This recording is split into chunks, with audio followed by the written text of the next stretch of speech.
శ్రీలక్ష్మి పూజకు రండి, సిరి సంపదలు సగే ధనలక్ష్మికి హారతులివ్వండి.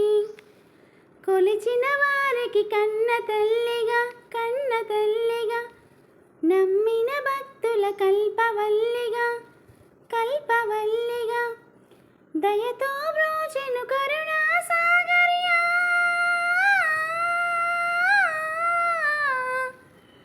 దయతో బ్రోచెను కరుణా సాగరి, పావన పదముల శరణము అనుచు శ్రీలక్ష్మి పూజకు రండి. సిరి సంపదలు సగే ధనలక్ష్మికి హారతులివ్వండి. అష్ట కష్టములు తీర్చే తల్లి అష్టైశ్వర్యములు ఒసగే తల్లి